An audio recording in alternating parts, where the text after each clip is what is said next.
Hai guys, kali ini aku mau deep talk.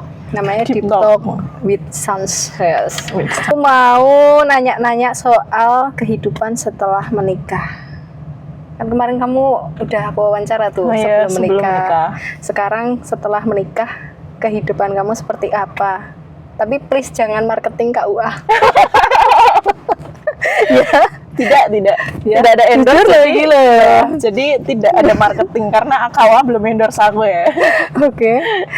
Untuk pertanyaan pertama, setelah sah, kamu kan langsung maksudnya langsung ini rumah, ya kan? Terus kamu kayak kaget atau gimana? Ada perasaan apa itu di situ? Kayak tidur bareng, masak bareng, makan bareng, semuanya bareng. Iya, kaget ya. Maksudnya iki tenanan nek suamiku tuh malah bilangnya gini, ketenanan bojoku. Masih shock. Iya, dia juga ya gitu, ya wis mas. Kadang aku kayak refleks kalau habis tidur gitu, itu masih refleks kayak kadang kayak pengen jauh gitu loh, kaget. Ternyata itu sama bojoku. Itu pasti nggak biasa, ya itu kan nggak biasa. Maksudnya nggak biasa ada temennya kan kalau tidur. Selalu sendiri. Iya, sendiri terus kayak masakin itu seneng sih. Sekarang masak nggak cuma buat aku sendiri, tapi ada yang makan gitu. Apalagi kalau makannya banyak. Dia sering muji masakan kamu nggak? Yes, alhamdulillah selalu suka. Selalu apa ya? Apa aja yang dimasak sih? Mengapresiasi. Kadang request kayak aku pengen dimasakin ini gitu. Aku seneng kalau dia request gitu. Jadi kamu nggak pusing? Iya, kadang senang lagi kalau tiba-tiba pulang dari kantor bawain bahan makanan. Iya. Jadi kan tinggal diolah aja. Iya gitu. sih. Nggak capek belanja. Iya. Kan? Terus kamu kan sama suami kan LDR ya, itu gimana cara ngatasin biar nggak ada miskomunikasi atau hal-hal yang mungkin menurut orang tuh LDM ya bener ya? Iya. LDM tuh susah gitu. Tapi susah nggak menurut kamu? Awal-awal susah sih. Kadang tuh kayak mempertanyakan, sering curhat sama Mas tuh juga, kok kita baru pengantin baru kok langsung LDM gini ya, kenapa ya? Tapi dia tuh cuman nguatin aku, fasenya kita beda, otomatis kita lagi nyimpen bahagianya kita nanti gitu. Dan sekarang kan zaman canggih ya, video call setiap hari, konfirmasi dimanapun setiap hari. Itu aku merasa meskipun dia nggak di samping aku, tapi aku merasa dia deket aku dan dia pun seperti itu. Jadi kalau mungkin kayak sepelenya, aku kan misal udah makan belum dek gitu, belum, tiba-tiba nanti ada Shopee datang gitu, lagi di mana, lagi lembur beliin apa gitu kan, juga apa ya, nggak, memang ya mungkin beberapa orang ini tuh kayak aneh gitu, habis nikah tuh harusnya serumah gini-gini, tapi kita ada beberapa hal yang memang harus kita lebih prioritaskan karena kita mau hidup yang lebih nyaman gitu loh. Kita lagi mengumpulkan untuk sesuatu hal yang memang kita impikan itu, agar juga kalau misalnya itu tersebut itu tercapai, orang tua kan juga ikut senang gitu. Sebenarnya kita lagi nabung untuk rumah gitu. Mudah-mudahan nanti segera diberikan kelancaran rezeki. Amin ya. Pasti juga suatu saat kan memang apa, ada lah, maksudnya masanya kita akan, ini LDM kita tuh akan berakhir dengan bahagia gitu loh. Karena memang malah suamiku yang minta aku untuk pergi ke Jogja, karena memang di sini kita ada usaha, terus kegiatanku di sini, di sana diem aja. Dia seneng kalau aku lebih bermanfaat dan juga seneng kalau aku tuh bisa berpendidikan lebih tinggi gitu loh. Dia alhamdulillah support banget sih untuk itu. Berarti ada rencana untuk kuliah lagi kan kamu? Insyaallah. Ya aku udah bersyukur proses atau? Udah proses. Alhamdulillah. Ya semoga aja lolos ya. Amin. Minta doanya gitu. Berarti kamu sama suami kamu tuh udah berapa bulan sih? Kemarin 4 Juli itu baru sebulan kita. Baru sebulan? Iya, 2 minggu menikah udah LDR. 2 minggu LDM. Iya, LDM. LDM, oke. Terus ada kan pasti kayak orang-orang di sekitar atau sekeliling kamu tuh bilang mungkin tahun-tahun pertama pernikahan itu kayak apa ya, rawan badai, itu benar nggak sebenarnya? Iya, benar. Karena kita kayak beda pemikiran dan kita tuh menyelaraskan itu tuh juga sulit gitu loh. Kayak oh ternyata orangnya gini. Banyak hal yang baru tahu itu setelah menikah. Tapi kamu kayak kagetnya tuh apakah nyesel atau kayak oh kayak gini berarti aku harus gini gitu. Kalau aku tuh orangnya kan jujur aku tuh orangnya nggak percayaan. Jadi aku sebelum menikah itu aku tanyanya ke banyak orang, ke temannya, ke saudaranya. Jadi yang nggak aku tahu dan baru aku tahu setelah menikah itu hal malah yang sepele.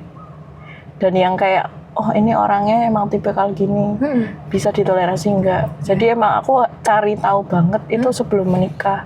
Jadi alhamdulillah aku nggak nyesel sih. Aku mendapatkan imam yang memang aku sesuai dengan kriteria ini, meskipun tidak 100% karena dia tidak sempurna. Justru aku akan menganggap aneh kalau dia sempurna. Karena pasti ada yang ditutup-tutupi. Itu insting wanitaku seperti itu. Jadi memang kalau selagi dia memang terlihat oh ada hal yang cacat di dia, itu menurut aku malah bersyukur karena nggak apa ya, manusia tuh tetap nggak ada yang sempurna kan. Iya benar. Iya sih. Ya mencurigakan kalau misalnya terlalu sempurna itu. Kalau kita wah kamu sempurna banget, itu kayak masa sih kayak ada yang ditutupi apa? Bukan seuzon ya, tapi kayak apa ya? Aneh aja kalau aku nggak sempurna, kamu nggak sempurna, semua manusia nggak sempurna. Terus menuntut manusia lain untuk sempurna kan lucu. Tapi ada aja ya orang gitu. Iya sih. Lalu setelah kalian berkeluarga ada nggak sih kayak pembagian tugas? Kayak tugas istri apa, tugas suami apa? Ada, tapi tidak mengekang sih. Jadi kalau aku tetap ada pembagiannya, tapi semua pembendaraan memang di aku. Karena memang aku orangnya terstruktur, sedangkan masku tidak. Tapi dia pengen hidupnya itu terstruktur. Karena dia jadi kita itu setelah menikah itu kita ya bicara gitu.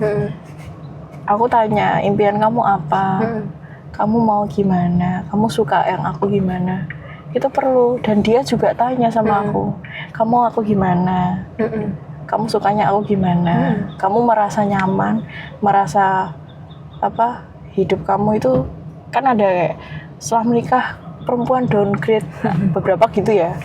Tapi kamu biar nggak merasa seperti itu gimana? Masku tuh tanya tentang itu karena wanita itu seharusnya kalau memang dia dicintai, dia disayangi, itu hidupnya justru akan semakin bersinar setelah menikah. Iya sih. Tapi pada faktanya yang kita lihat tuh ada beberapa yang memang malah justru menikah itu kayak married is scary gitu loh. Jadi pernikahan tuh akan menjadi surgamu kalau kamu itu menciptakan komunikasi dua arah. Iya. Gitu. Jadi menyebar kemana-mana ya. Gak apa-apa, ilmu baru. Iya gitu. Ya mungkin aku kan untuk ibarat menikah seumur jagung ya. Itu hanya teori. Mungkin orang bilang kamu kan belum lama menikah gini. Tapi kalau kita dasarnya udah kuat, ya dari orang yang umurnya baru sebulan menikah yang belum tahu apa-apa, ya seharusnya kan ibaratnya ya itu bisa menjadi dukungan juga kan. Tapi mungkin kalau podcast ini ditampilkan mungkin akan banyak yang bilang itu mah baru sebulan nikah masih cinta-cintanya, nanti coba kalau udah 5 tahun udah punya anak. Tapi kita mengupayakan. Jadi aku berkata-kata ini tuh upaya kita ya gitu. Dan yang sudah dipraktekkan pun juga ya memang yang hanya baru awal-awal juga gitu. Sebelum nikah kamu pernah nggak kayak cari tahu kayak hak dan kewajiban suami istri? Aku ada bukunya. Bisa pinjam? Aku pun juga ada. Juga ada. 40 bekal wanita sebelum nikah. Iya, aku juga punya itu. Warna putih. Iya, aku juga beli. Apa yang kamu sama ada buku satu lagi judulnya Seni Memanjakan Suami, Seni Memanjakan Istri. Belum ada. Nanti. Pinjem lah. Iya, boleh. Masih ada. Itu apa namanya? Setelah kamu pelajarin sebelum nikah sama setelah nikah itu yang bisa kamu apa ya namanya? Ambillah dari bekal menjadi wanita yang sesuai dengan apa ya hak dan kewajiban tadi. Ya jadi lebih tahu posisi aja sih, kewajibannya apa, hakku apa. Jadi kalau terutama kewajibannya, kalau hak itu kan ya yang kita mau apa gitu kan. Kalau kewajiban kan yang seharusnya kita lakukan. Iya. Ya kewajibannya itu sih. Jadi kalau misalnya, kalau aku percaya gini, kalau kita sudah memberikan kewajiban itu dengan baik, pasti laki-laki yang baik itu juga akan memberikan hak kita dengan baik juga. Iya. Jadi dasarnya emang di laki-lakinya juga. Makanya sebelum menikah itu harus benar-benar cari tahu dulu dia itu bagaimana kebiasaannya, terus akhlaknya bagaimana, terutama akhlak gitu. Kalau masalah finansial itu adalah nomor kesekian setelah akhlak dia dulu. Tanggung jawab atau enggak sama orang tuanya gimana, sama adik-adiknya, sama kakaknya bagaimana.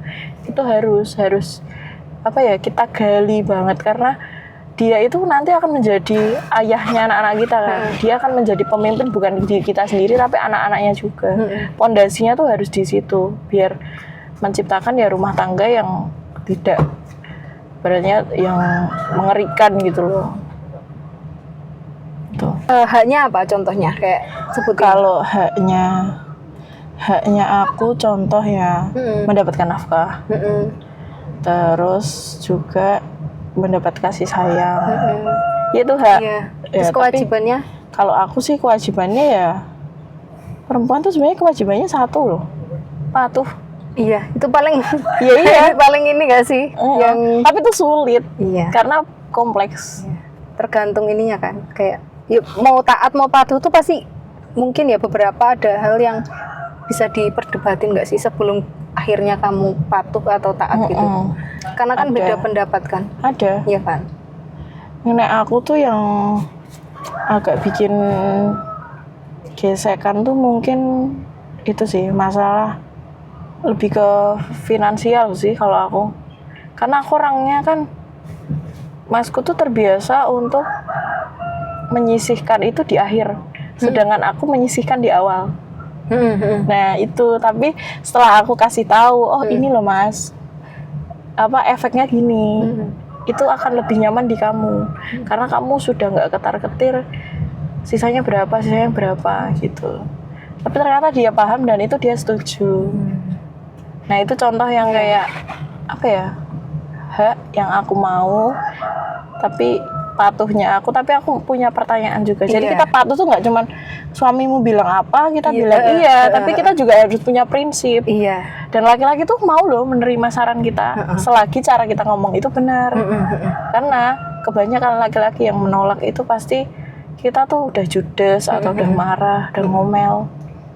Gitu. Dan aku pernah tuh lihat di postingan atau apa ya, pokoknya ada kok artis gitu. Terus katanya emang taat tuh susah dan kalau mau kasih saran itu juga emang kata-katanya memang harus harus dirangkai dengan sedemikian rupa biar si cowoknya itu ada cara pandang lain, bukan menuruti kita sebenarnya. Kita harus membuka, misalnya kalau A nanti begini resikonya, kalau B begini resikonya. Jadi bukan kita yang harusnya ini, bukan gitu kan? Iya. Ya kan?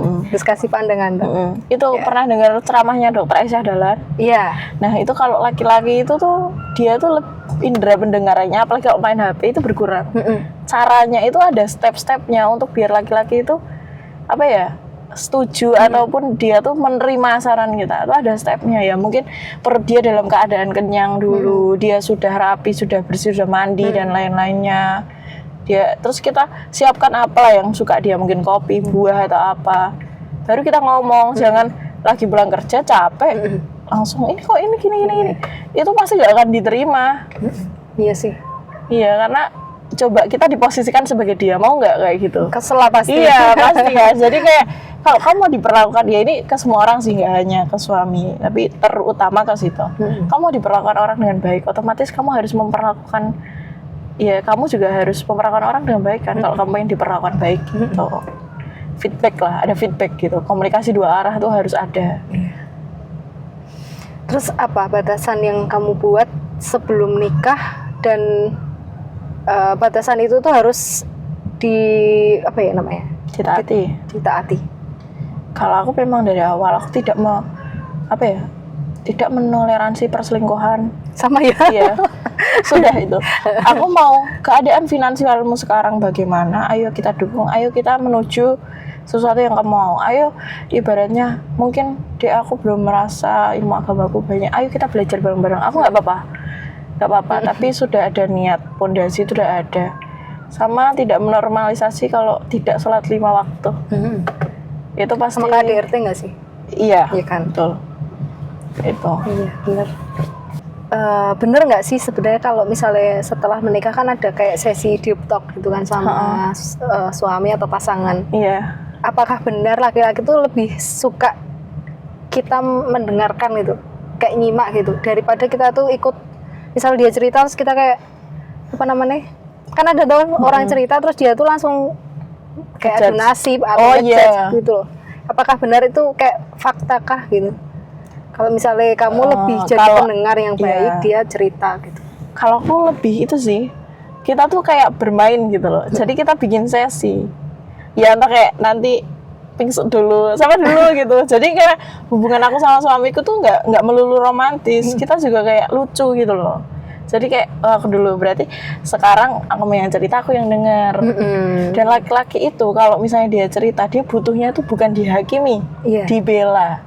Setelah dibela, baru kamu bilang, Mas tadi sebenarnya atau Mas, kalau kamu cerita gitu, tapi ada baiknya kamu gini loh Mas. Dia kan, oh iya juga ya, gitu ya. Berarti aku juga salah ya.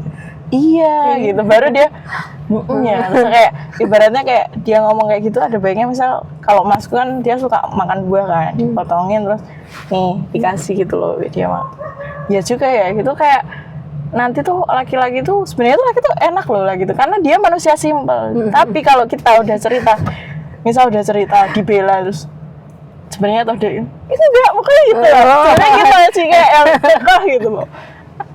Sebenarnya itu lebih simpel laki-laki loh kalau selama aku kayak gini ya, kayak dari kantor terus dia cerita tentang anak buahnya atau gini. Iya juga ya gitu.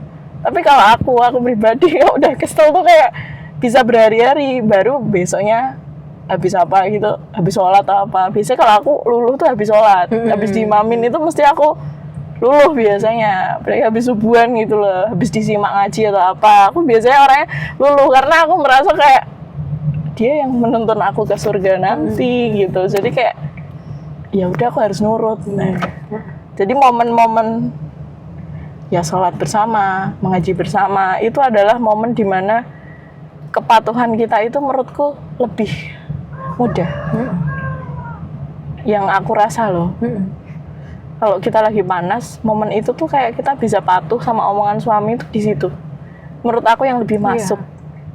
Habis ibadah kan soalnya. Iya benar. Wow. Jadi hatinya kan tenang. Tenang, iya. Tapi kalau habis cerita, iya beda lagi. Tapi kalau suamiku ya habis cerita, terus dia udah dibela, nanti aku saran gitu, biasanya langsung, ya juga ya gitu loh. Sih. Karena laki-laki itu manusia, iya, laki-laki itu simpel. Yang penting kita tidak menjatuhkan, itu dia pasti akan, iya juga ya. Kalau si laki-laki ini memang tidak ada yang tadi loh, yang toleransi pertama yang tidak ditoleransi perselingkuhan, mesti dia akan, iya juga ya gitu. Karena dia kan butuh partner gitu loh. Dia menganggap kita istri itu ya partner dia. Kan kata ada tuh ungkapan kalau dibalik pria yang hebat ada istri yang hebat juga. Iya itu. Karena kita yang membersamai dia, kita berada di samping dia, yang menemani dia dari prosesnya dari nol itu. Dan nggak bisa ditoleransi adalah yang menurut aku yang lain tuh, yang dia belum bisa menempatkan posisi istri dan ibu. Itu susah itu. Iya. Susah itu pasti. Kalau aku, istri dan ibu itu ibaratnya suami itu di tengah. Di kanan ada ibu, di kiri ada istri. Ya dia harusnya nengahin sih. Bukan pilih salah satunya. Bukan disisihkan yang satu belakang. Enggak. Harus bisa mendamaikan. Misalnya suatu saat nauzubillahnya gitu kan. Enggak boleh intinya. Dan yang harus dibela dulu ketika berselisih dengan ibu itu adalah istri. Iya benar. Karena istri itu milik suami, istri miliknya. Tapi kalau ibu itu milik ayahnya. Iya kan? Makanya kenapa aku tadi ini membahasnya tentang finansial lagi. Baliknya ke finansial. Aku ingin menyisihkan di awal karena apa? Aku ingin orang tua, termasuk keluarganya, itu tidak merasa ditinggal. Karena apa yang dia hasilkan itu nggak berdampak juga ke keluarganya. Meskipun keluarganya suamiku tuh alhamdulillah nggak menuntut ya. Tapi aku ingin ibu dan bapak itu merasakan masih ada kebanggaan terhadap anak laki-laki pertamanya, karena suamiku kan anak laki-laki pertama gitu. Kalau menurut aku gitu, dan itu aku jelaskan ke dia, iya juga ya gitu. Karena masku tuh tipikal, kenapa aku bilang iya juga, karena dia saking seringnya bilang gitu, iya ya gitu. Oh ya kayak gitu loh. Jadi kayak dia berpikir iya juga ya, kayak setuju tapi ya kayak dipikir lagi gitu kan. Gitu. Iya mah, jadi kayak aku ya kadang badan ternyata aku yang ribet ya gitu. Iya, sepele-sepele itu tuh kayak permasalahan kecil dibikin besar tuh ya perempuan. Laki-laki itu baru kalau permasalahan besar, ada kan permasalahan besar itu biasanya dia nggak cerita dulu. Jangan dipaksa. Iya. Jangan dipaksa cerita. Dikasih waktu kan. Iya, biarin mah, biar tenang dulu. Nanti kita nggak pancing cerita aja, udah cerita sendiri. Ya buat senang dulu lah. Sama pertanyaan terakhir. Kira-kira nanti kalau dalam waktu dekat ini kamu udah dikasih titipan sama Allah, kamu udah siap belum? Insya Allah, karena emang kita nggak nunda sih. Ya berusaha ya, sambil belajar, sambil jalan, sama-sama. Mudah-mudahan segera tercapai impian kamu satu-satu. Iya. Dan aku akan menjadi tante. Iya ya. Semoga. Tapi kalau misalkan nih kamu udah punya anak terus masih LDM, kamu gimana? Kalau aku selagi anaknya belum sekolah nggak apa-apa. Kalau udah sekolah? Kalau udah TK kita aku harus nggak LDM. Makanya kita mempersiapkan sebenarnya sebelum anak kita, biar anak kita masih kecil gitu. Makasih. Tapi kalau untuk anak 1 tahun 2 tahun itu ya udahlah, gimana, nggak apa-apa. Iya sih. Tapi kalau sekolah itu iya. Nanti. Semoga lah ya, karena kita memang targetnya tahun depan. Semoga tahun depan dimudahkan sama Allah untuk merealisasikan. Jadi anak kita bisa dikasih cepat, anak kita lahir kita sudah sama-sama gitu. Biar parentingnya lengkap. Iya, parentingnya lengkap. Tapi kalaupun qadarullah enggak ya, mungkin aku intensitas akan banyak di sana. Tapi ya tetap akan balik ke sini karena keluarga kita kan juga di sini ya. Gitu.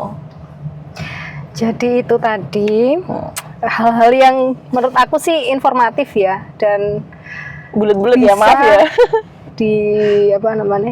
Diambil banyak sisi positifnya untuk belajar ketika sudah nanti siap untuk menikah. Itu guys. Nggak terasa ini sudah 23 menit. Iya. Kenapa lama ya kalau sama aku? Saya ngomongnya muter-muter ya, maaf ya. Semoga kita bisa bikin video selanjutnya.